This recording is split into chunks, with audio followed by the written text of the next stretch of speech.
ఏమండి, మనం ఉన్నటువంటి ఈ లోకం ఇది దేవుడు కలిగించిన లోకం, దేవుడు చేసిన లోకం. దేవుడు చేసిన లోకానికి కసాయి లోకం అని పేరు పెట్టారేంటి అనే ఆలోచన కూడా చాలామందికి వస్తాయి. నిజంగా ఈ లోకం దేవుడు కలిగించిందేనా అని ఒకసారి బైబిల్ను మనం చూస్తే 89వ కీర్తన చూడండి ప్లీజ్. కీర్తనలు 89వ అధ్యాయం 11వ వచనాన్ని చూద్దాం పిల్లరా. 89:11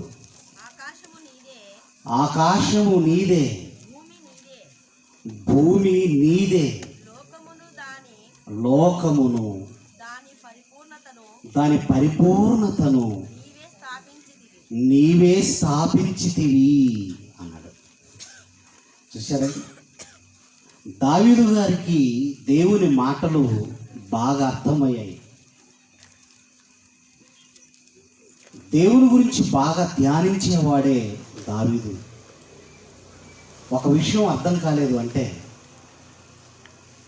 ఎప్పుడో రాత్రులు వరకు ఆలోచిస్తూనే ఉండేవాడు. అది అర్థమయ్యేంత వరకు నిద్రపోయేవాడు కాదు దావీదు. అంటే దావీదుకు ఉన్నటువంటి తృష్ణ, దేవుని మాట అర్థమైతేనే నిద్రలోకి వెళ్తాడు, అర్థం కాకపోతే నిద్ర పట్టదు ఆయనకి. మంచి వ్యక్తిత్వం కలిగిన వాడు దావీదు. నిజంగా ఈరోజు దావీదులా దేవుని అర్థం చేసుకునేవారు ఎందరో, దేవుని మనస్సును అర్థం చేసుకునేవారు ఎందరో కనుమరుగైపోయారండి నిజం చెప్పాలి అంటే. అలాంటి భక్తుడైన దావీదు ఏమంటున్నాడో తెలుసా? ఆకాశము నీదే, భూమి నీదే అన్నాడు. మన వాళ్ళు కూడా చాలామంది విప్లవ నాయకులు పుట్టారు భూమి మీద కదండి. అన్ని ప్రాంతాల్లో ఉన్నారులేండి విప్లవ నాయకులు. విప్లవ నాయకులు వచ్చి ఏమంటున్నారు అంటే, ఈ నేల మనదిరా, ఆ నింగి మనదిరా అంటున్నారు. అర్థమైందండి మీకు? ఈ నేల మనదిరా, ఆ నింగి మనదిరా, దొర ఏందిరా, వాడి పెత్తనం ఏంటిరా. అంటే మన వాళ్ళకి ఏమర్థమైంది ఆకాశం గురించి, మన వాళ్ళకి ఏమర్థమైంది భూమి గురించి. ఇది మనది అంటున్నారు, మనది అని పాటలు పాడుతున్నారు. ఏమండి, మనది ఎలా అవుతుంది చెప్పండి? మనది ఎలా అవుతుంది? ఆకాశాన్ని ఎవరైనా కలిగించారా? ఆకాశంలో ఉన్న సూర్యుడిని కానీ, చంద్రుడిని కానీ, నక్షత్రాలను కానీ ఎవరైనా కలిగించారా? ఎవరూ కలిగించలేదు. మరి భూమిని ఎవరైనా కలిగించారా? భూమి మీద ఉన్న మొక్కలు, భూమి మీద ఉన్న జంతువులు, భూమి మీద ఉన్న పువ్వులు కదండి, సముద్రాలు, పర్వతాలు, వీటిని ఎవరైనా కలిగించారా? లేదే. మరి హక్కు మనది ఎలా అవుతుంది? మనం కలిగించలేదు కానీ. ఒక సీడీ మనం రైట్ చేసామనుకోండి, ఏదైనా ఒక పాటలు కానీ మెసేజ్ కానీ కాపీ చేసామనుకోండి, ఒక పుస్తకం రచించామనుకోండి, ఒక పుస్తకాన్ని రచించిన తరువాత ఆ పుస్తకంలో రచయిత ఏమంటాడంటే, సర్వ హక్కులు గ్రంథ రచయితవు అంటాడు. ఎందుకంటే మరి ఆ పుస్తకాన్ని రచించింది ఆయనే, ప్రింట్ వేయించింది ఆయనే, కాబట్టి గ్రంథ హక్కులు రచయితవు అంటాడు. అంటే సర్వ హక్కులు పుస్తకాన్ని రచించిన వారివి. అలాగే సీడీ మీద కూడా కాపీ రైట్స్ అన్ని కొన్ని ఉంటాయండి. కాపీ రైట్స్ కోట్ల రూపాయలు పెట్టి పిక్చర్ తీస్తారు, కోట్ల రూపాయలు పెట్టి మంచి మంచి లొకేషన్లో పాటలు తీస్తారు, షూట్ చేస్తారు. మరి ఆ ఫిలిం మీద, ఆ సీడీ మీద రైట్స్ ఎవరికి ఉంటాయి? మనకుంటాయా? మనకు ఉండవు కదండి. కష్టపడిన వారు, షూట్ చేసిన వారు, మరి కోట్ల రూపాయలు ఖర్చు పెట్టిన వారు, వాళ్ళకు మాత్రమే రైట్స్ ఉంటాయి, మనకుండవు. ఆకాశం మీద ఉన్న సర్వ హక్కులు, భూమి మీద ఉన్న సర్వ హక్కులు మనవి కావు, దేవునివి. ఆకాశము నీదే, భూమి నీదే, నీవే నాయన కలుగు చేసావు ఈ లోకాన్ని అంటున్నాడు దావీదు. కనుక ఇక ఎప్పుడు కూడా ఆ పాటలో పాడొద్దని చెప్పండి. ఈ నేల మనదిరా, ఆ నింగి మనదిరా అని. మనది కాదు, మన తండ్రిది. ఆయన కలిగించిన ఈ లోకం ఎలా మారిపోయింది అని అంటే కసాయి లోకంగా మారిపోయింది. కసాయి లోకం. కసాయి అంటే ఏంటో తెలుసా అండి? కసాయి అంటే కనికరం లేనివాడు, పదాలు. జాలి లేనివాడు, కఠిన హృదయం కలిగిన వాడు, పగ ప్రతీకారంతో ప్రజ్వరిల్లేవాడు, వారిని ఏమంటారంటే కసాయి వాడు అంటారు. అంటే వారిలో ప్రేమ కాదు, పగ, ప్రతీకారం ప్రజ్వరిల్లుతూ ఉంటుంది. కఠినం, చాలా కఠినుడు. అందుకే పెద్దవాళ్ళు కూడా ఏమంటారంటే గొర్రె కసాయి వాడి మాటే వింటుంది అంటారు. కసాయి వాడి మాటే వింటుంది. వాడు ఎక్కడికి తీసుకెళ్తున్నాడు, వాడు ఎందుకు మేత పెట్టాడు, ఎందుకు అక్కడ కట్టేశాడు ఆ మార్కెట్లో, దానికి అనవసరం. మేత వేస్తే పండుగ దానికి కదండి. మేత ఎందుకు వేసాడు, నీళ్ళు ఎందుకు పెట్టాడు, దసరా కాబట్టి. కొయ్యాలి కదా, దసరాకు దాన్ని కొయ్యాలి. అందుకే మేకేసాడు, నీళ్లు పెట్టాడు, మార్కెట్లో దాన్ని కట్టేశాడు, కోసేస్తాడు అంతే. ప్రియమైన దేవుని పిల్లలారా, ఈ లోకం కసాయి లోకంగా ఎందుకు మారింది అని అంటే బైబిల్లో దేవుడు ఓ మంచి మాట రాశాడు. చూడండి, ప్రకటన గ్రంథం 12వ అధ్యాయం 9వ వచనాన్ని చదువుకుందాం పిల్లలు. ప్రకటన గ్రంథం 12వ అధ్యాయం ప్లీజ్ 9వ వచనం. కాగా సర్వలోకమును మోసపుచ్చుచు అపవాది అనియు సాతాననియు పేరుగల ఆది సర్పం, ఆ మహాఘట సర్పం పడద్రోయబడెను, అది భూమి మీద పడద్రోయబడెను అన్నాడు. కింద వచనాలకు వచ్చేసరికి దేవుడు ఏమన్నాడు తెలుసండి? పరలోకమా సంతోషించు, పరలోకమా ఉత్సహించు అన్నాడు. అంటే ఎవరి పేడ విరగడమైపోయింది అని అంటే ఘట సర్పం, ఒక క్రూరుడు, ఓ భయంకరుడు పరలోకం నుంచి పడద్రోయబడ్డాడు. పరలోకం అంతా ఉత్సాహంతో సంతోషంతో ఉంది. ఇక భూమి మీద పడద్రోయబడిన తరువాత దేవుడు అంటున్నాడు, భూమి నీకు శ్రమ అన్నాడు. అంటే ఎవరికి శ్రమ? మనకు. భూమి మీద ఉన్న మనకు శ్రమ, భూమి మీద మనకు కష్టాలు, కన్నీళ్లు ప్రారంభం కాబోతున్నాయి. అందుకని పరలోకమందున్న తండ్రి ఏం చేశాడో తెలుసా అండి? ఆ తండ్రి ఏం చేశాడంటే మనకు ఒక హెచ్చరిక జారీ చేశాడు. ఒక హెచ్చరిక. ఏంటా హెచ్చరిక అంటే, ఓ భయంకరుడు భూమి మీద పడ్డాడు, ఓ కసాయి వాడు ఈ లోకానికి వచ్చాడు, భూమి మీదకి వచ్చాడు, వాడితో చాలా జాగ్రత్త, చాలా జాగ్రత్తగా ఉండాలి. మీరు జాగ్రత్తగా లేరు అనుకోండి, నా నుండి మిమ్ములను దూరం చేస్తాడు. చేశాడా? దూరం చేశాడంటే చేశాడండి. పచ్చని కాపురంలో నిప్పులు పోసాడు వాడు, తెలుసా? తొలి కాపురం ఆదాము హవ్వ ఎంత అన్యోన్యంగా ఉన్నారో తెలుసా అండి దంపతులు.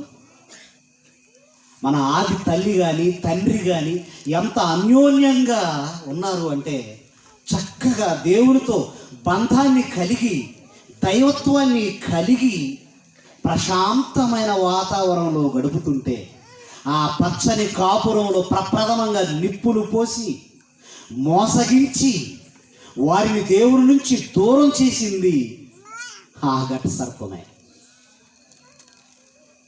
ఇది నిజమా అని అంది కదండి, తెలుసు కదా మీకు. ఇది నిజమా, ఏది నిజం అని అడగాలి. అడిగిందా? ఏది నిజం అడిగిందా? అడగలేదు. నిజంకండి మనం ఎంత అమాయకులమో ఒక చిన్న ఎగ్జాంపుల్ చెప్తాను.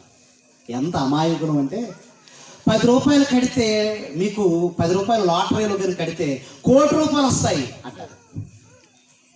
మనల్ని కట్టమనేది 10 రూపాయలు లేదా 100 రూపాయలు అనుకోండి. మీకు అర్థం కావటానికి వెళ్ళండి ఎగ్జాంపుల్స్ అన్నీ. ఓ 100 రూపాయలు కడితే ₹1,00,00,000. 100 రూపాయలకు అసలు ₹1,00,00,000 ఎవరు ఇస్తారా? ఇస్తారండి? ఎవరు కదా. ఇలా చాలామంది చేత ఏం చేస్తారంటే ఈ 100లు కట్టిస్తారు. అలా సుమారుగా వాడు ఒక 10 కోట్లు 20 కోట్లు వసూలైన తర్వాత ₹1,00,00,000 ఇస్తాడు. అంతేనా? ₹1,00,00,000 ఇస్తాడు. ఎంత వసూలు చేస్తాడు? వసూలు చేసేది 10 కోట్లు, నీకు ఇచ్చేది ₹1,00,00,000. అట్లా 100 రూపాయలతో ప్రారంభిస్తాడు. అబ్బా పోతే 100 వస్తే కోటి, పోతే 100 రూపాయలు వస్తే ₹1,00,00,000 అనుకుంటాం. మాయ, మోసం, సర్వలోకమును మోసపుచ్చుచు. చదవండి మరలా ఒక్కసారి చదవండి, అంత బాగుందో. ప్రకటన గ్రంథం 12వ అధ్యాయం 9వ వచనం. కాగా సర్వలోకమును మోసపుచ్చుచు, సర్వలోకమును మోసపుచ్చుచు అంటే ఈ సర్వ భూ ప్రపంచాన్ని మోసం చేస్తుంది. అది భారతీయులనే కాదు, అది అమెరికా జాతి వారినే కాదు, పాక్ వారినే కాదు, అన్ని దేశాలను మోసం చేస్తుంది. సర్వలోకాన్ని మోసం చేస్తుంది. అంటే ఈ ప్రపంచాన్ని ఎవరు ఆవహించారు మీకు అర్థం కావాలి. ఈ ప్రపంచాన్ని ఎవరు ఆవహించారు అంటే ఓ కసాయి వాడు ఆవహించాడు. పరలోకం నుంచి భూమి మీద పడ్డాడు ఓ కసాయి వాడు. వాడే అందమైన లోకాన్ని దేవుడు కలిగించిన ఈ లోకాన్ని కసాయి లోకంగా మార్చేశాడు. సర్వలోకాన్ని మోసపుచ్చుతున్నాడండి వాడు. అందరినీ ఆవహించాడండి, అందరినీ ఆవహించాడు వాడు. సిలిండర్ ఎంత అండి? గ్యాస్ సిలిండర్ ఎంత? ఒకప్పుడు ఎంత అండి? 300, 250. ఇప్పుడు చూస్తే ₹900 దాకా చేరిపోయింది. మరలా అదనంగా ₹250 ఎందుకండి అని మీరు అడగండి. గ్యాస్కి అదనంగా మరలా ₹250 ఎందుకంటే మీ అకౌంట్లో పడతాయి కదండి అంటే. మీ అకౌంట్లోనే పడతాయండి, మరలా మీరు బ్యాంక్కి వెళ్ళి మీరు తీసుకోవచ్చు అని అంటాడు. అంటే సిలిండర్ ధర ఒకటి ఉంటుంది, అదనపు ధర మరొకటి ఉంటుంది. అది మరలా నీ అకౌంట్లోనే పడుతుంది అని అంటాడు. ఆ తర్వాత మీరు బ్యాంక్కి వెళ్ళారు అనుకోండి, ఆ ₹250 కోసం మెయింటెనెన్స్ కోసం ఖర్చు చేస్తాడు. నీ మెయింటెనెన్స్ ఉంటుంది కదా, బ్యాంకు మెయింటెనెన్స్ కోసం కట్ అయిపోయింది. ఏమంటే సుమారుగా ఒక 10 బండలు గ్యాస్ సిలిండర్లు. నేను ఇచ్చిందేమో స్టేట్ బ్యాంక్ ఇచ్చాను. నాకు ఇంకొకటి ఉంది, అది ఆంధ్ర బ్యాంక్ ఉంది. నేను ఇచ్చిన జిరాక్స్ స్టేట్ బ్యాంక్ జిరాక్స్ ఇచ్చాను. కానీ వాళ్ళు ఏం చేశారు, మనీని ఆంధ్ర బ్యాంక్కి ట్రాన్స్ఫర్ చేశారు. 10 రోజులు 2000, 10 50, 500, 2500 మాయం. నిజమండి, జోక్ కాదు. 2500. ఎవడు ఈ ప్రపంచాన్ని ఆవహించింది? ఎవడు ఈ ప్రపంచాన్ని అతి తెలివిగా మోసం చేస్తుంది? అతి తెలివిగా మోసం చేస్తుంది. అలా ప్రతి ఒక్కరి దగ్గర ₹100 తీసినా కొన్ని వేల రూపాయల కోట్లు జమ అవుతాయి బ్యాంకుల్లో. వేల రూపాయల కోట్లు జమ అవుతాయి. ఈ వేల రూపాయల కోట్లన్నీ ఏం చేస్తారో తెలుసా? ఎవరో బిజినెస్ మ్యాన్కి ఇస్తారు. 9,000 కోట్లు ఇచ్చేశారు. విజయమాల్య 17 బ్యాంకులు ఇచ్చాయి. 17 బ్యాంకులు. ఓ రైతు పొలం పండించుకోవటానికి, బోరు వేయటానికో, లేదా ధాన్యాన్ని కొనుక్కోవటానికో, పొలాన్ని బాగు చేసుకోవటానికో 1,00,000 రూపాయలు అడగండి. 1,00,000 రూపాయలు అడగండి. ఏమంటాడు తెలుసా? నీ దగ్గర ఎవిడెన్స్ ఏమున్నాయంటాడు. ఏమండి, రేషన్ కార్డు, ఆధార్ కార్డుతో ఓకే, ఇంకా చాలా అడుగుతాడు. ఆర్సీ ఉందా అంటాడు. ఆ తర్వాత నీ ఇల్లు రిజిస్ట్రేషన్ అయిందా అంటాడు. అబ్బో, చాలా లెక్కలు ఉంటాయి 1,00,000 రూపాయలు ఇవ్వడానికి. కానండి, మరి 9,000 కోట్లు ఎలా ఇచ్చారు? 9,000 కోట్లు ఎలా ఇచ్చారు? ఇలా చాలామంది అండి, చాలామంది. ఆ తర్వాత వాటన్నిటిని రుణమాఫీ. దేశ ప్రజలను దోచుకొని, దేశాన్ని దోచుకున్న వాడికి 9,000 కోట్లు. మొన్న ఒక వీడియో చూశానండి నేను. అది మన కర్నూలులో జరిగింది. ఓ రైతు, బక్క చిక్కిన ఓ రైతు అండి, బక్క చిక్కిపోయాడు. ఒంటి మీద బట్టలు కూడా లేవు, పంచగట్టుకొని ఉన్నాడు. అది కూడా మాసిపోయింది. 1,00,000 రూపాయలు ఎప్పుడు కడతావురా అని మేనేజర్ ఏం చేశాడో తెలుసా? తింటున్న కంచాన్ని తన్నాడండి. అన్నం తింటుంటే ఆ చేతిలో ఉన్న కంచాన్ని తన్నాడు బ్యాంక్ మేనేజర్.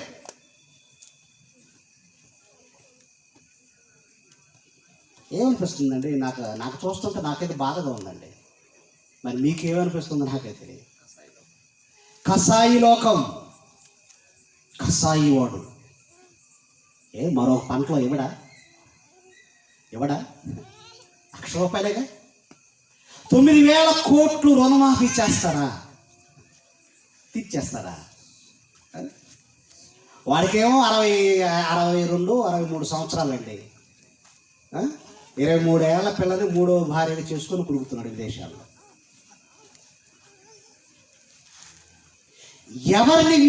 వీరిని ఇలా మార్చింది ఎవరు? అది ప్రశ్న.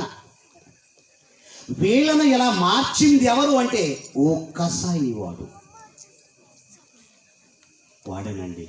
ఘట సర్పం, ప్రపంచాన్ని ఆవహించిన ఓ చీకటి శక్తి దేవుని పిల్లలందరినీ మోసం చేస్తూ, దేవుని పిల్లలందరినీ దారి మళ్లించి, దేవుని పిల్లల్ని దేవునికి కాకుండా చేసి భయంకరమైన క్రూరులుగా మార్చింది.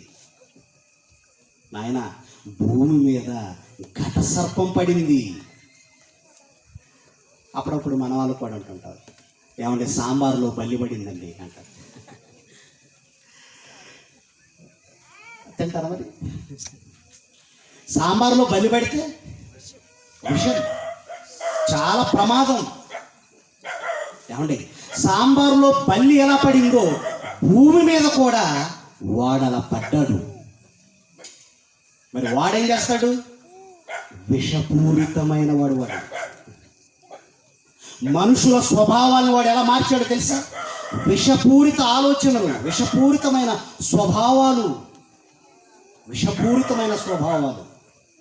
అమ్మ, అక్కయ్య దగ్గరికి వెళ్దాం. ఓకే నాన్న, పదండి వెళ్దాం. ఏమండి, తల్లి కొడుకు ఇద్దరు కలిసి బయలుదేరారు. విశాఖ ఏజెన్సీ ప్రాంతాలు అన్ని. కొంచెం దూరం వెళ్ళిన తరువాత అమ్మ పైట కొంగు లాగుతున్నాడు. వాడికేం పోయే కాలం వచ్చిందండి. 9 మాసాలు తల్లి గర్భంలో ఉన్నవే, ఆ తల్లి గర్భంలో. అవునండి, అవును కదండి. 9 నెలలు మోసింది నీ బరువుని. 9 నెలలు మోసింది. ఒకరోజు కాదు. ఒకరోజు బరువు ఎత్తుకుంటాం, బరువు ఎత్తుకుంటే 1 గంటలో దించేస్తాం. గడ్డి మోపులు బరువులు మోస్తూ ఉంటారు, యూరియా కట్టలు బరువులు మోస్తూ ఉంటారు, దించేస్తారు. బరువులు దించుకుంటారు కదండి. గడ్డి మోపు బరువులు దించుకుంటారు, యూరియా కట్టల బరువులు దించుకుంటారు.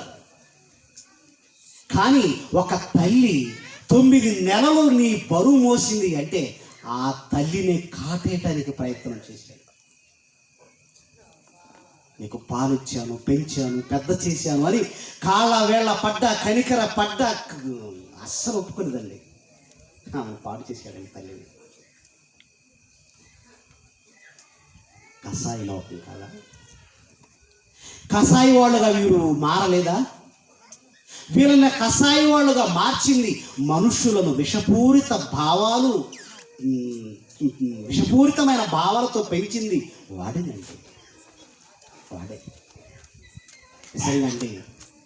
రాజులను మనం చూస్తే, ఒకనాడు రాజులను మనం చూస్తే వాళ్ళను కూడా ఆవహించాడు వాడు,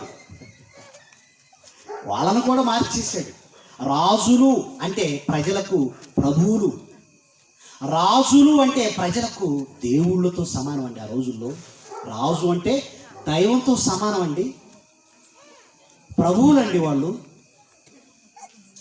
ప్రభువులుగా, దైవాలుగా పరిపాలించవలసిన రాజుల్ని వాడు ఎలా ఆవహించాడో ఆదికాండం చూడండి. 20వ అధ్యాయం, ఆదికాండం 20వ అధ్యాయం మొదటి వచనం, 2వ వచనాన్ని చూద్దాం. అక్కడ నుండి అబ్రహాము దక్షిణ దేశమునకు తరలిపోయి కాదేశుకును షూరుకును మధ్య ప్రదేశములో నివసించి గెరారులో కొన్నాళ్ళు ఉండెను. అప్పుడు అబ్రహాము తన భార్య అయిన శారాను గూర్చి ఈమె నా చెల్లెని చెప్పెను కనుక గెరారు రాజు అయిన అబీమెలెకు శారాను పిలిపించి తన ఇంట చేర్చుకొనెను. ఏమంటే శారా చాలా అందగత్తె, మంచి సౌందర్యవతి. శారా అమ్మ, మన అమ్మ, మన తండ్రి, విశ్వాసులకు తండ్రి. ఆ రాజు చంపేస్తాడేమో అన్న భయంతో ఒక మాట చెప్పాడు, ఈమె నాకు చెల్లెలు అని. వాస్తవంగా అయితే మరి చెల్లెలే అవుతుంది కదండి, వాస్తవంగా అయితే చెల్లెలే అవుతుంది.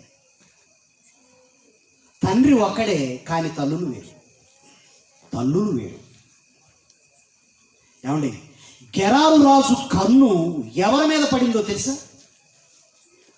ఒక దేశాన్ని పరిపాలిస్తున్న ఈ రాజు కన్ను సంపద మీద పడింది అంటే అర్థం ఉందండి.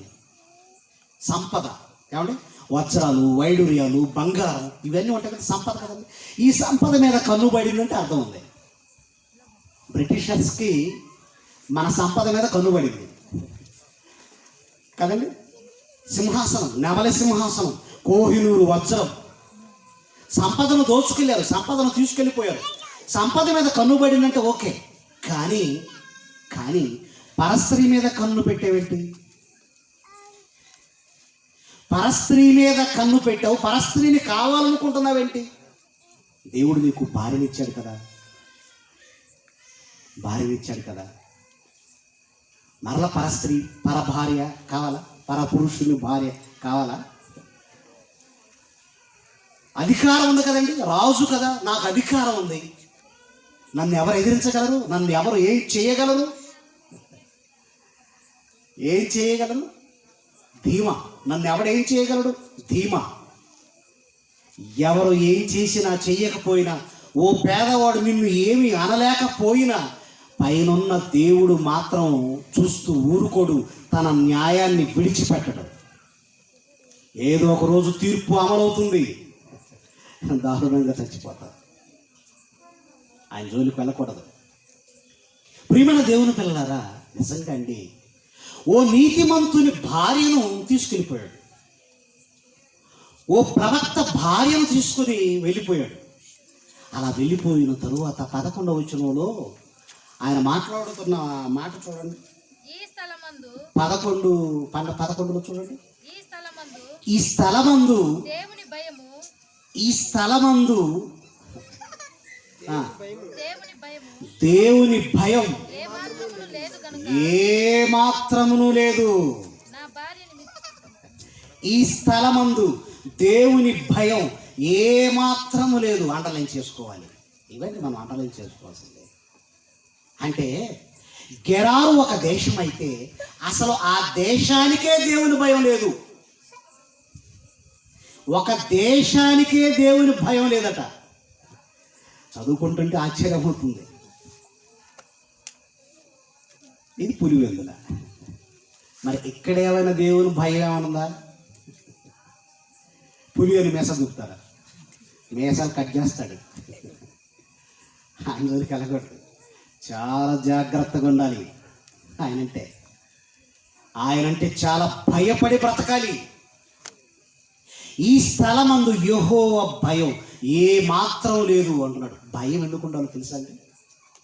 చెప్పమంటారా? భయం ఎందుకు ఉండాలో తెలుసా? సామెతలు 16 ఒకసారి ప్లీజ్ చూడండి. ఒక మంచి మాట బైబిల్లో ఉందండి. 6వ వచనం ఉంది. సామెతలు 16:6.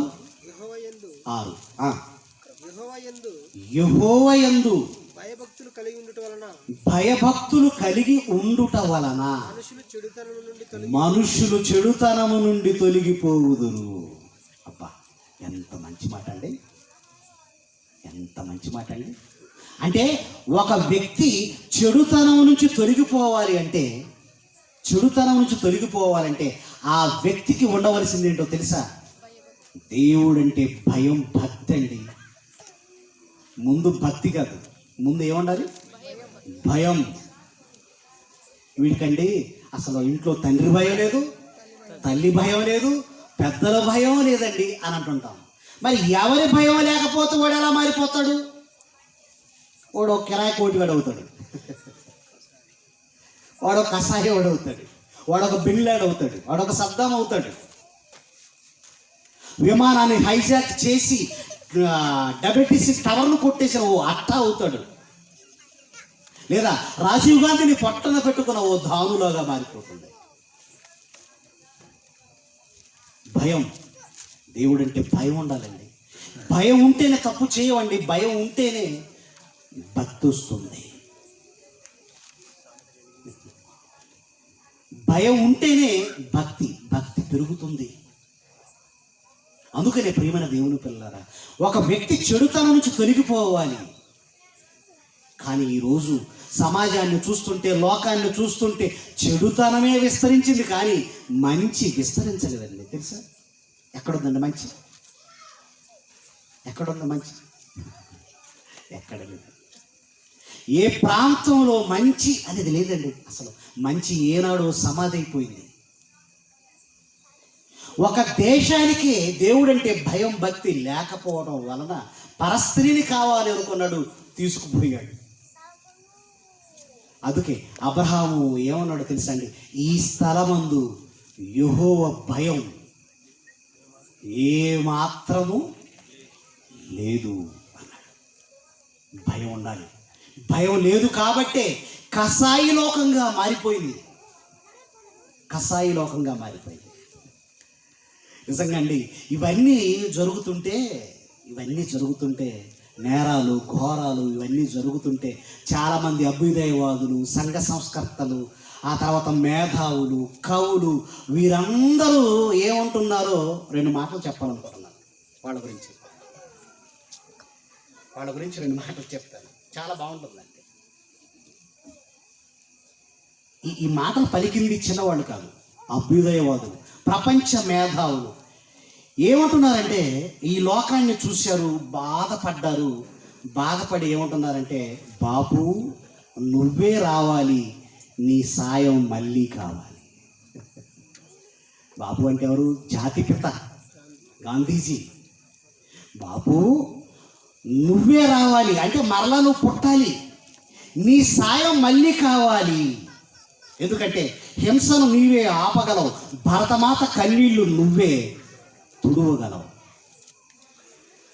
అహింసావాది కదండి గాంధీ గారు, అహింసావాది.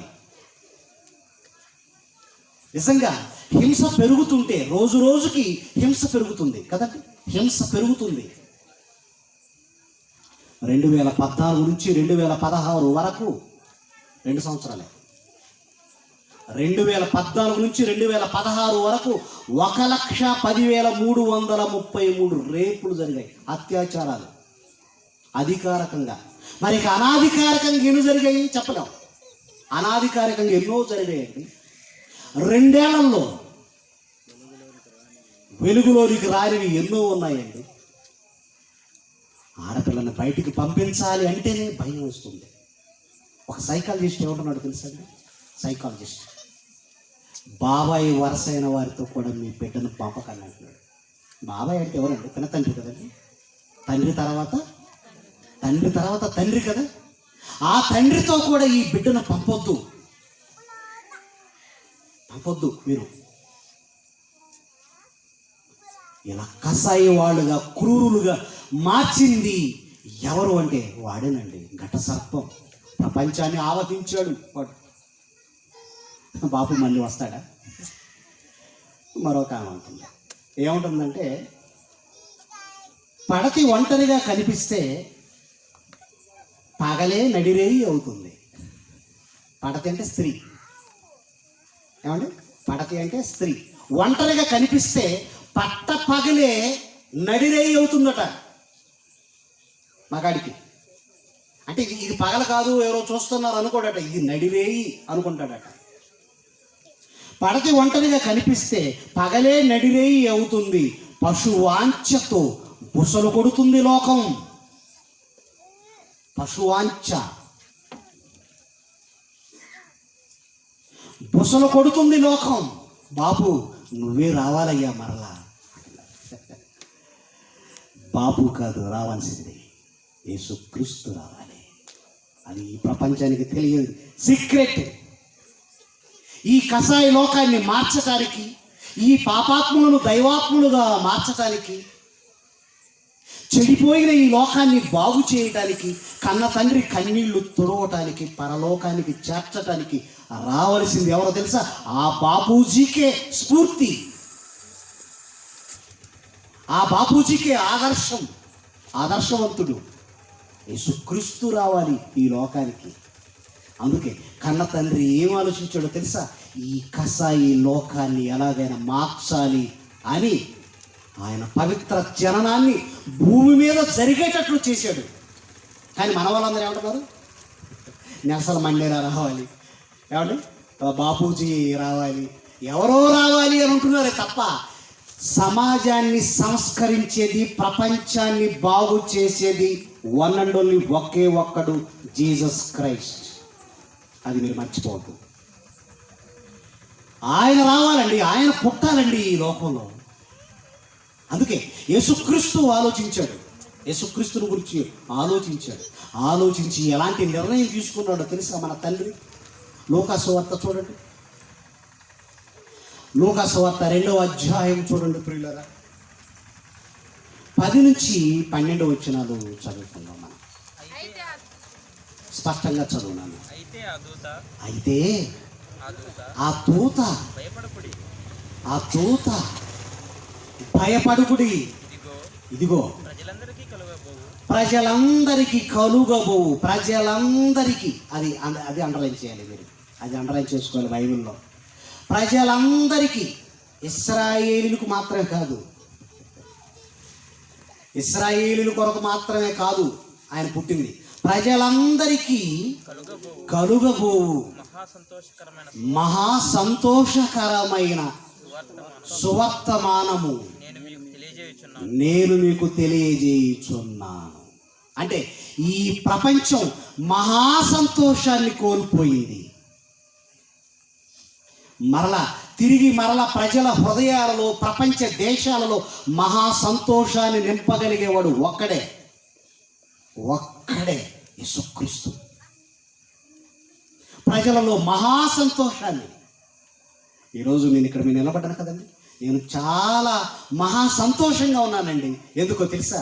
క్రీస్తును రక్షకుడుగా కలిగి ఉన్నాను, బాప్తిసం స్వీకరించాను, కన్న తండ్రి పని చేస్తున్నాను. ఆయనను కలిగి ఉన్నందుకు, ఆయన రక్తంలో కడగబడినందుకు, కన్న తండ్రి తన కుమారుని నా కొరకు బలిగా ఇచ్చినందుకు ఆయన్ని బట్టి నేను మహా సంతోషంగా ఉన్నాను.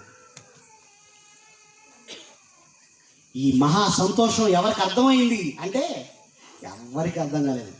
మహా సంతోషం అంటే ఏమనుకుంటున్నారు? తినటంలో ఉంది మహా సంతోషం. మీకు ఏం తెలుసురా? ఈరోజు పులివెందుల రెస్టారెంట్, రేపు కడప రెస్టారెంట్, ఆ తర్వాత ఎల్లుండి ఇంకే రెస్టారెంటో. అంటే తిండిలో సంతోషాన్ని వెతుక్కుంటుంది, సుఖంలో సంతోషాన్ని వెతుక్కుంటుంది, త్రాగటంలో సంతోషాన్ని వెతుక్కుంటుంది. ప్రభుత్వం దగ్గరికి వెళ్తుంది, మాకు లైసెన్స్ ఇచ్చేయండి. మీకు లైసెన్సా? మీకు లైసెన్స్ ఏంటి? మీకు లైసెన్స్ ఏంటి అడిగారా? అడగరా? మీకు లైసెన్స్ ఏంటి? తినటానికి లైసెన్స్ ఏంటి? త్రాగటానికి లైసెన్స్ ఏంటి? సుఖపడటానికి లైసెన్స్ ఏంటి? ధూమపానం, మద్యపానం కదండి. లైసెన్స్ వచ్చిందా? వచ్చింది. అంటే ఎందులో సుఖాన్ని వెతుక్కున్నారు, ఎందులో సంతోషాన్ని వెతుక్కున్నారు? ఆరోగ్యాన్ని తూట్లు పొడిచే ఈ మద్యపానాన్ని కానీ, ఈ ధూమపానాన్ని కానీ వెతుక్కుంటున్నారు, లైసెన్స్ తెచ్చుకుంటున్నారు.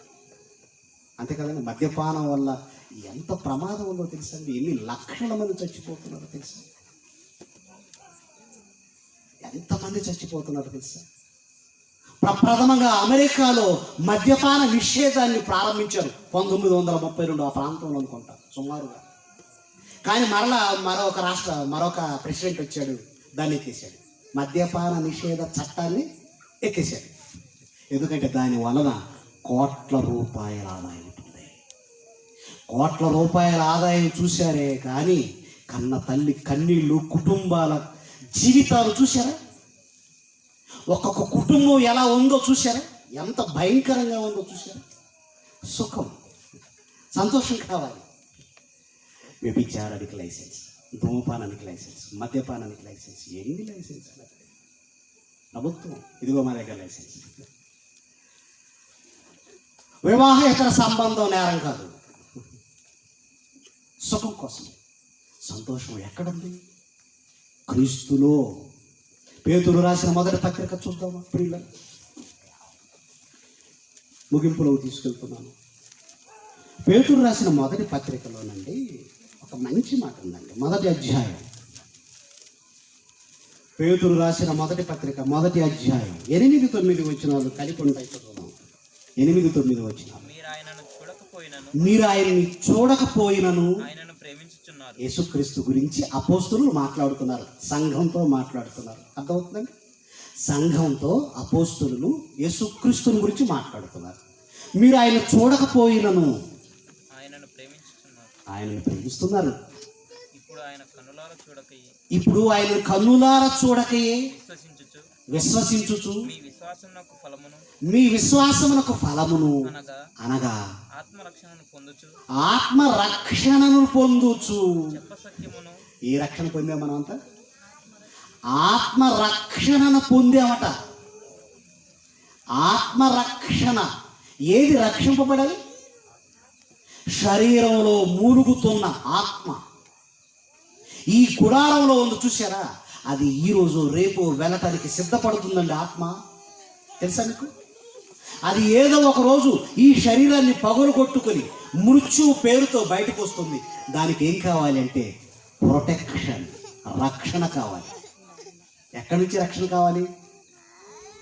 పాతాళమనే ప్రమాదం నుంచి, పాతాళమనే శిక్ష నుంచి, నరకమనే శిక్ష నుంచి ఆత్మకు రక్షణ కావాలండి. చదవండి, మరలా చదవండి ఆ మాటను. మీరు ఆయన చూడకపోయినా మీరు ఆయన ప్రేమిస్తున్నారు. ఇప్పుడు ఆయనను కన్నులారా చూడకయే విశ్వసించుచు మీ విశ్వాసమునకు ఫలమును అనగా ఆత్మరక్షణను పొందుచు చెప్పసఖ్యము కాని మహిమాయుక్తమైన సంతోషము గలవారై ఆనందించుచున్నారు. అబ్బా, చెప్పలేను అన్నాడండి పేతురు గారు. ఆ సంతోషం గురించి ఏమంటున్నాడు? ఆ సంతోషం గురించి ఏమన్నాడు? చెప్పలేను అంటున్నాడండి పేతురు గారు. చెప్పలేను అన్నాడు. బాప్తిసం పొందావా? అవునండి. కొన్ని మొహాలు చూస్తుంటే, కాబట్టి బాప్తిసం పొందిన తర్వాత కానీ, రక్షింపబడిన తర్వాత, క్రీస్తు రక్తంలో కడుగుబడిన తర్వాత మొఖంలో అసలు చిరునవ్వే ఉండదు. అమ్మ మొహం చూసినా, అయ్య మొహం చూసినా ఏదో కోట్ల రూపాయలు పోగొట్టినట్టు నీరసంగా పెట్టుకుంటాడు. ఏంటోలేండి, ఆయన పోడు తట్టుకోలేక చట్రక్ గారి చేత మునిగాలే. పిల్లోడు పోడు తట్టుకోలేక తీసుకున్నాలే. అర్థం కాలేదు కదండి, అర్థం కాలేదు. చెప్పనా సఖ్యమును మహిమాయుక్తమైన మహా సంతోషం అండి. ఏమనుకుంటున్నారండి? ఒక ప్రమాదం నుంచి మనల్ని తప్పించడానికి యేసుక్రీస్తు భూమి మీద పుట్టాడు. ఒక పవిత్రమైన జననం జరిగింది. మొదటి యోహాను పత్రిక 3:5 అండి.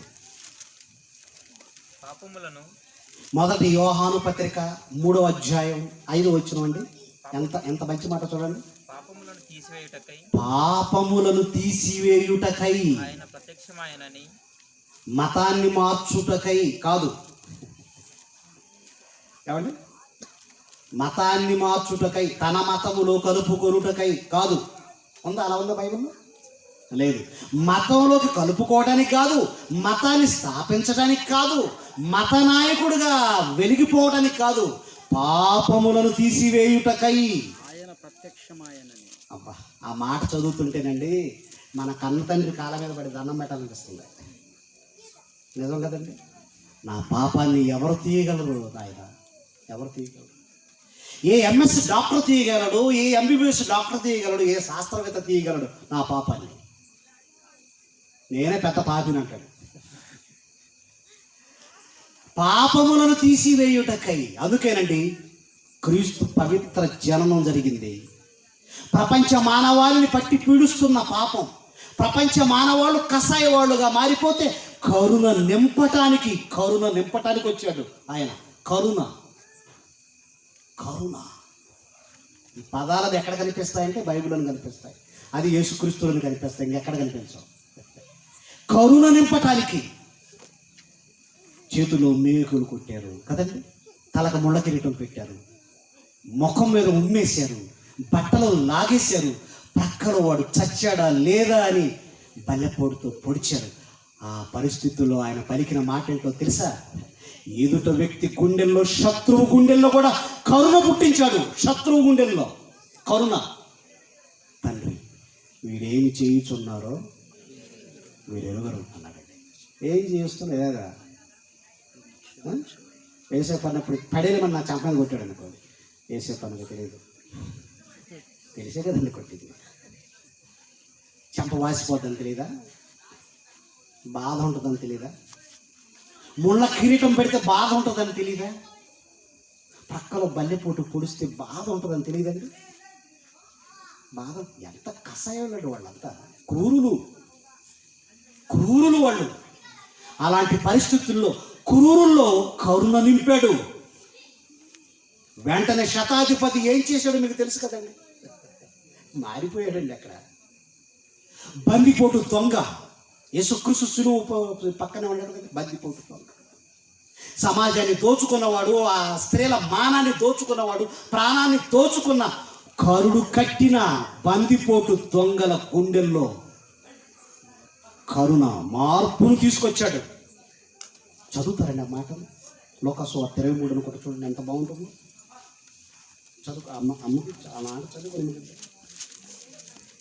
ఇది మనకు న్యాయమే అంటుంది చూడండి.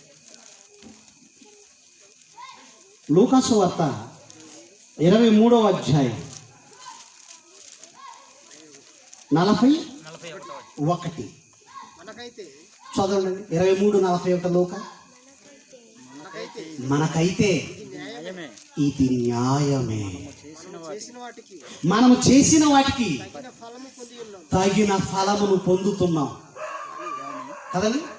ఎంతోమంది ప్రాణాలు తీశాం, నరహత్యలు చేశాం, ఆస్తి కోసం కక్కుర్తి పడ్డాం, ఎదుటి వారి ప్రాణాలు కుత్తికలు కోశాం. బందిపోటు దొంగలండి. ఇదైతే మనకు న్యాయమే, మనకు న్యాయమే ఒప్పుకున్నాడండి, మనకు న్యాయమే. ఆదివారం సంఘానికి ఎందుకు రాలేదమ్మా? చెప్పను, కరెక్ట్గా చెప్పను. చెప్పదు. క్లాస్కి ఎందుకు రాలేదమ్మా? కరెక్ట్ న్యాయం చెప్పు. బాప్టిస్ట్ తీసుకున్న న్యాయం చెప్పదు. కానీ ఒక దొంగ మనకంటే బెటర్ అనిపిస్తుంది. మరి ఒక దొంగ, బందిపోటు దొంగ యేసు మాట విన్నాడు, తన హృదయం చలించిపోయింది. ఏంటి ఈ మహానుభావుల్లోన ఈ త్యాగం? ఆయన మాటలేంటి? ఇది అయితే మనకు న్యాయమే. చదువు నాన్న. మనము చేసిన వాటికి తగిన ఫలమును పొందుతున్నాము, కానీ ఈయన ఏ తప్పు చేయలేదే. అబ్బా ఏంటండి క్యారెక్టర్, ఆయన క్యారెక్టర్, దొంగోడు క్యారెక్టర్ చూడండి. ఒక బందిపోటు దొంగ ఉంటున్నాడు తెలుసా? అసలు ఈయన ఏ తప్పు చేయలేదే. దొంగోడిని మీరు దొంగను, నువ్వు దొంగ, మీ తాత దొంగ, మీ దొంగ, మేము దొంగ కదండి. అంతనే కదా. కానీ ఒక బందిపోటు దొంగ ఏమంటున్నాడు తెలుసా? ఈయనలో ఏ తప్పు లేదు. ఎలాంటి మార్పు తెచ్చాడు తెలుసా? యేసు, నీ రాజ్యంతో నీ వచ్చినప్పుడు నన్ను జ్ఞాపకం చేసుకోవా అన్నప్పుడు ఆయన ఏమన్నాడు తెలుసా? నేడు నీవు నాతో కూడా పరదైసులో ఉంటావు అన్నాడు. నేడు నీవు నాతో కూడా పరదైసులో ఉంటావు అన్నాడు. అంటే ఎంత అదృష్టవంతుడండి ఆయన. లాజరు చచ్చిపోయినాకండి దేవదూతలు వచ్చారు కదా. మీరు చదువుకున్నారు కదా బైబిల్లో. లాజరు గారు మరణించిన క్షణంలో దేవదూతలు ఘనస్వాగతాన్ని పలికి పరదేశుకు తీసుకుపోతే ఒక దొంగని డైరెక్ట్గా యేసుక్రీస్తే తీసుకువెళ్ళిపోతుంది. అలా వచ్చే అంటే దొంగను తీసుకుపోవడానికి దేవదూతలు రాలేదు. ఆ దొంగను డైరెక్ట్గా తీసుకుపోయింది, ఆ దొంగను క్షమించింది, అతని పాపాలు తీసేసింది యేసుక్రీస్తు. క్షమించే అధికారం కలిగిన వాడండి ఆయన. తప్పు చేయనివాడు కదండి, తప్పు చేయనివాడు, నీతిమంతుడు కదండి, సర్వాధికారం కలిగిన వాడు కదండి ఆయన. ప్రియమైన దేవుని పిల్లలారా, దొంగను తీసుకెళ్ళిపోయాడు. జగన్ గారు కాఫీ తాగుతారు అన్నీ అడుగుతూ ఉన్నాయి. అబ్బా వాళ్ళు పిలిచేద్దాం ఆయన. ఎంత ఆనందంగా ఉంటుంది. ఒక దొంగ క్రీస్తుతో కూడా పరదేశకు వెళ్తున్నాడంటే అబ్బా ఎంత ఆనందం అండి. ఆ భాగ్యం మరి మనకు లేదు. పవిత్ర జననాన్ని జరిగించాడు. మరలా రావలసింది సంఘ సంస్కర్తలు కాదు, బాపు కాదు, మరలా భూమి మీదకు రావలసిన వ్యక్తి ఒక ఆయన ఉన్నాడు, యేసుక్రీస్తు. ఆయనే రావాలి. ఎందుకంట? పాపములను తీసివేయుటకై అన్నాడు. పాపములను తీసివేయుటకై. తీసేసేది ఆయన ఒక్కడేనండి. ఆయన కంటిలో పవిత్రత. ఒక స్త్రీని మోహపు చూపుతో చూచు ప్రతివాడు అప్పుడే తన హృదయమందు వ్యభిచారం చేసిన వాడు ఉన్నాడంటే తన చూపును కూడా జాగ్రత్తగా కాపాడుకున్నాడు, తన చూపును జాగ్రత్తగా కాపాడుకున్నాడు, తన ఆలోచన జాగ్రత్తగా కాపాడుకున్నాడు, తన మాటలు జాగ్రత్తగా కాపాడుకున్నాడు. శత్రువులు సహితము హింసించే వారి కొరకు ప్రార్థించాడు. వారి హృదయాల్లో కరుణ నింపాడు, క్షమాగుణం నింపాడు. పవిత్ర జననం. కసాయి వాడిన పౌలును మార్చాడు, కసాయి వాడిన పేతురును మార్చాడు, కసాయి వాడిన షడ్రకలను మార్చాడు. కాదని అడగండి. ఒకప్పుడు ఇలాంటి కసాయి గుండెల్లో కరుణ నింపింది క్రీస్తు. అందుకే దేవుడని పరితపించిపోతున్నారు మా సహోదరులు. ఇంత దూరం రప్పించారు. ఈరోజు ఆరోగ్యం బాగలేదండి. 4-5 ట్యాబ్లెట్లు మింగాను మీకోసం. కరుణ. కసాయి లోకంలో క్రీస్తు పవిత్ర జననాన్ని జరిగించాడు. ఎందుకంటే ఈ పాప ప్రపంచాన్ని ప్రక్షాళన చేయాలి, పరలోకానికి తీసుకుపోవాలి. చివరి మాట ఫిలిప్పీ పత్రిక 2వ అధ్యాయం 5వ వచనం.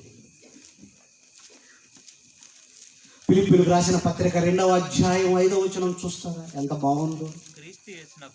క్రీస్తు యేసునకు కలిగిన ఈ మనస్సు, అబ్బా కరుణ, సమాజాన్ని రక్షించాలనే తపన, కసాయి వాని గుండెల్లో కూడా దేవుని మాట నింపాలి, వారిని మార్చాలి, సమాజాన్ని మార్చాలి, దేవుని వైపు మళ్లించాలి, నిత్య నరకం నుంచి తప్పించాలి.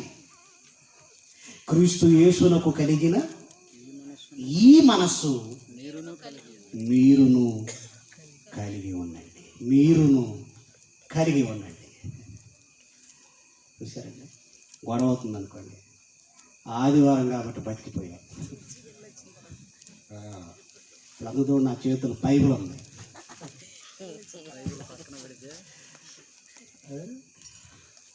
ఏంటండి ఈ మాట? నోరు నీకే కాదు, నాకు కూడా ఉంది. నీకు కూడా ఉందా నోరు?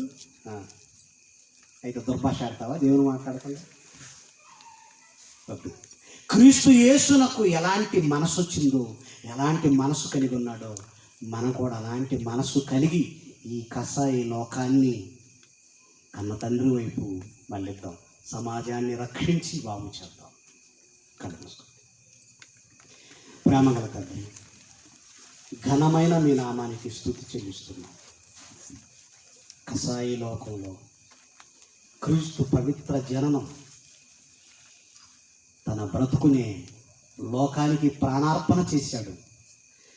కసాయి గుండెల్లో కరుణ నింపాడు, దయ నింపాడు, క్షమ నింపాడు. మా పాపాలను తీసివేయటానికి, మీ నుంచి దూరం అయిపోయిన ఆ లోకాన్ని మరలా మాకు దగ్గర చేయటానికి మీ కుమారుని జననాన్ని జరిగించారు, మా బలిని జరిగించారు. బందిపోటు దొంగల గుండెల్లో కూడా మార్పులు తీసుకొచ్చారు. ఆయన ఎంత మంచి రక్షకుని మేము కలిగి ఉన్నాం. ఈ రక్షకుని గురించి చెప్పకుండా మేము ఉండలేము నాయన. ఆయన గురించి ప్రకటించకుండా మేము బ్రతకలేవు తండ్రి, బ్రతకలేవు తండ్రి. పులివెందుల్లో ఉన్న ఈ సంఘములు, సంఘాన్ని కాస్తున్న మీ కుమారుడు యేసేపన్న గారిని, ఆయన కుటుంబాన్ని చల్లగా కాపాడండి. మంచి ఆలోచనలు చెబుతూ మంచి పాఠాలు నేర్పిస్తున్న మీ కుమారుడు షడ్రకన్న కళాశాలను, సంఘమంతటిని దీవించండి. అందరూ కలిసి ప్రేమ కలిగి, కరుణ కలిగి తండ్రి ఈ సమాజాన్ని మార్చే చక్కటి రక్షకులుగా మీ పిల్లలను ఆశీర్వదించండి. ఇచ్చేసిన మీ పిల్లలను, వారి కుటుంబాలను దీవించండి. చెప్పనాసక్యమును మహిమాయుక్తమైన సంతోషాన్ని మీ పిల్లలు కూడా పొందుకొనుటకు కృప చూపండి. క్రీస్తును ధరించుకొనుటకు, క్రీస్తును అంగీకరించుటకు, క్రీస్తు యేసునకు కలిగిన మనసు మీ పిల్లలు కూడా కలిగి మేమంతా బ్రతకలుటకు కృప చూపండి. రేపు ఎల్లుండి జరగనైన కార్యక్రమాల్లో కూడా తోడుగా ఉండండి. క్రీస్తు నామాన్ని ప్రార్థన అడుగుచున్నాము తండ్రి. మీ అందరికీ, మా సహోదరులకి హృదయపూర్వకంగా వందనం చేస్తున్నాను.